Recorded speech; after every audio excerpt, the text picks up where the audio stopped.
வணக்கம். இன்றைய மாவட்ட செய்திகள். புதுச்சேரியில் காங்கிரஸ் கட்சி நிர்வாகிகள் கூட்டம் திருக்கனூரில் நடந்தது. இதில் முன்னாள் முதல்வர் நாராயணசாமி பங்கேற்றார். நம்ம புதுச்சேரியில் என்ன பத்தி ஒரு பெரிய பிம்பம் உருவாக்கி வச்சுக்கிறாங்க. நாராயணசாமி வன்னியர் விரோதி. இன்னைக்கு முதலமைச்சர் ரங்கசாமி வெளியில தெரியுதுன்னு சொன்னா அது நான் அன்னை சோனியா காந்தியிடம் சொல்லி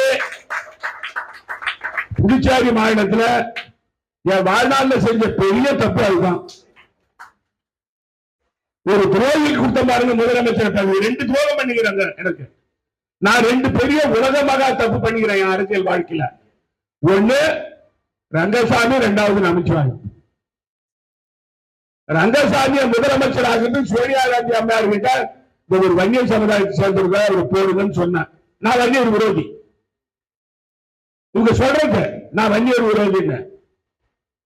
அப்புறம் காங்கிரஸ் கட்சியில தலைவரா போடுறதுக்கு அவர் நமச்சிவாயம் அவரை வன்னியர் சமுதாயத்தை சேர்ந்தவர் அவர் போட்டா நல்லா இருக்குன்னு சொல்லி சோனியா காந்தி அம்மையார் சொல்லி போட்ட அவரு போட்ட. ஆனா நான் வன்னியர் விரோதி. எவன் வன்னியர் பேரை சொல்லி கொள்ள அடிக்கிறானோ அவன் வன்னியருக்கு நல்லவன்.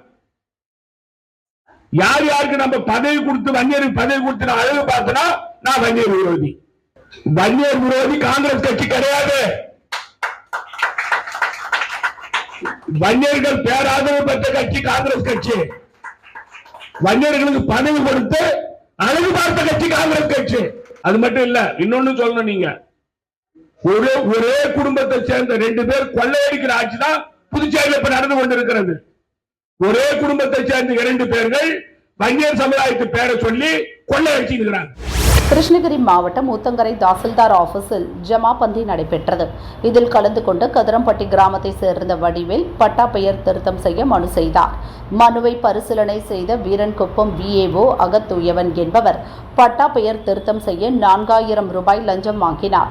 லஞ்சம் கொடுத்த பின் மனம் வருந்திய வடிவேல் லஞ்ச ஒழிப்பு போலீசில் புகார் கூறினார்.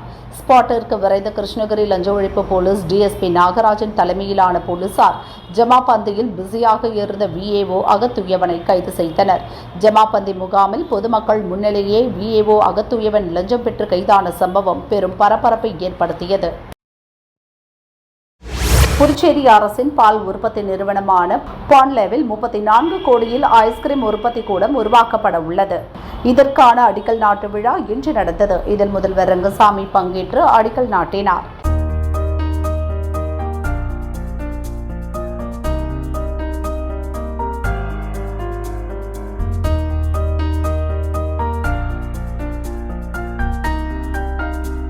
நம்முடைய அரசாங்கம் பொறுப்பேற்ற பிறகு நம்முடைய NDA கவர்மெண்ட் அரசு பொறுப்பேற்ற பிறகு நம்ம சொன்னோம் வேலைவாய்ப்பு உருவாக்கி நிறைய கொடுப்போம்னு சொன்னோம்.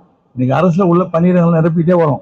ஏறக்குறைய இப்போ 4000 பணியிடங்கள் நிரப்பப்பட்டு இருக்கின்றது. 4000 பேருக்கு இளைஞர்களுக்கு வேலை கொடுத்துருக்கோம் 4 வருஷத்துல. முன்பு வேலை கொடுக்க முடியும், 5 ஆண்டுகளை கொடுக்க முடியுதா? ஒரு இளைஞர் கூட வேலை கிடையாது. ஆனால் இன்றைக்கு 4000 பேருக்கு வேலை கொடுத்துருக்கோம். இன்னும் ஒரு 1000 பேருக்கு இந்த 6 மாதத்துக்கு கொடுக்க போகிறோம். 1000 பேருக்கு, அதாவது LDC ஒரு 300 பேருக்கு LDC அடுத்த மாதம் தேர்வு இருக்கு. அடுத்த மாதம் தேர்வு LDC UDC 2 இருக்கு. மற்ற துறைகளில் உள்ள பதவிகள் அத்தனை நிரப்புவதற்கு நடவடிக்கை இப்போ நம்ம அரசு எடுத்துட்டு இருக்கு. கொஞ்சம் காலதாமது, வேற ஒன்றும் இல்லை. நிரப்புவதற்கு நடவடிக்கை எடுத்துட்டு இருக்குது. எல்லாம் அவருடைய தகுதி அடிப்படையில் தேர்வு மூலமாக தேர்வு செய்யப்படுவதால், எழுத்து தேர்வு மூலமாக தேர்வு செய்யப்படுவதால் கொஞ்சம் காலதாமதம் ஆகின்றது. இருந்தாலும் இன்னும் ஒரு 6 மாதத்துக்குள்ளாக 1000 பணியிடங்கள் இந்த அரசு நிரப்பும் என்று நேரத்தில் உங்களுக்கு தெரிவித்துக் கொள்ள விரும்புகின்றேன். பந்தலூர் அரசு மேல்நிலைப் பள்ளியில் கடந்த 1991-93 பேட்சில் மேல்நிலை வகுப்பில் படித்த வகுப்பு தோழர்கள் சந்திப்பு நிகழ்ச்சி ஏறுமாடு பகுதியில் நடந்தது. ஆசிரியர் ரெஜி வரவேற்றார். வகுப்பு தோழர்கள் தங்களது குடும்ப அனுபவங்கள் குறித்து பகிர்ந்து கொண்டனர். அத்துடன் 32 ஆண்டுகளுக்கு பின்னர் சந்தித்து கட்டி தழுவி மகிழ்ச்சியை வெளிப்படுத்தி செல்ஃபி எடுத்தும் கவிதை, பாடல், சொற்பொழிவு, நடனம் என தங்களது திறமையை வெளிக்காட்டினார்கள். முதன்மை ஒருங்கிணைப்பாளர் அகிலேஷ் தலைமை வகித்து பேசுகையில், எந்த வசதிகளும் இல்லாமல் 32 ஆண்டுகளுக்கு முன்னர் படித்த வகுப்பு நண்பர்களை குடும்பங்களுடன் சந்தித்தது மனதிற்கு ஆறுதலை தருகிறது என்றார். அனைவருக்கும் விருந்து வழங்கப்பட்டதுடன் 2 ஆண்டுக்கு ஒருமுறை இதுபோன்ற சந்திப்பு நிகழ்ச்சி நடத்தவும் முடிவு செய்யப்பட்டது. இந்த சந்திப்பில் தமிழ்நாட்டின் பல்வேறு மாவட்டங்களிலிருந்தும் கேரளா, கர்நாடகா போன்ற அண்டை மாநிலங்களிலிருந்தும் நண்பர்கள் பங்கேற்றனர்.